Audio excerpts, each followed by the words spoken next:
When I think about my career, my favorite job was being Dean of Engineering at the University of Arkansas.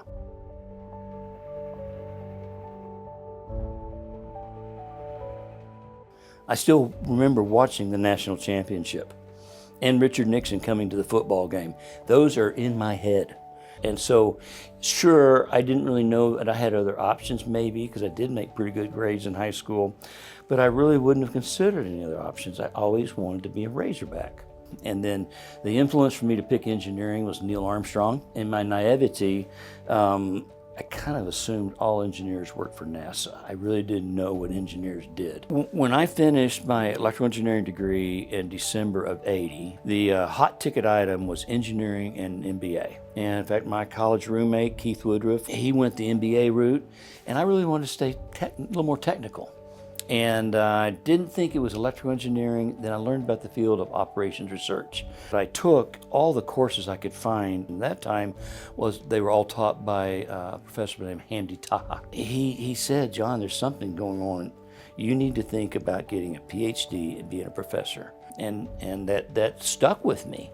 And I launched into industry thinking I was, the next junior executive on arrival at AT&T. But my biggest challenge was working for people. And I think perhaps Dr. Taha saw a bit of autonomous behavior on my part and wondered if I could follow well in industry. About the third year in with AT&T, I said, it's time to launch. My wife gave me permission for us to leave a somewhat good job and go back to graduate school. And that's how it all happened. I don't think there's a greater reward in life than to see your students succeed and do well and come back and say, we learned something. I probably had a reputation of being kind of tough, serious, and when it was all said and done, it was really important for me for the student to say I had been fair. When I launched to be department head, it was because Rick Malmstrom had passed away. And it was tragic. So I think somehow in that, I broke down from being this absolute autonomous professor, I'm doing it my way, and I began down a path to realizing, university administration it's a servant's role. And to my shock, I enjoyed it. And then felt like I was ready to go be a dean. And Kansas State took this very rookie dean and allowed me to learn how to be a dean. When I think about my career, my favorite job was being dean of engineering at the University of Arkansas.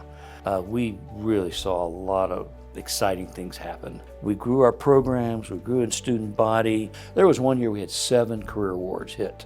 It just happened because of all these great faculty, the department heads, the senior team in the college office, and that's where it gets back to the most amazing time of my career. It was magical. Elizabeth and I are in a new time of life, and it started January 1, and I said, well, what am I going to do? Well, I'm going to invest in my grandchildren and my dad. And so we started January 1 of 2025, and we wait for the babysitting gigs to pop up at our daughter Sarah's request.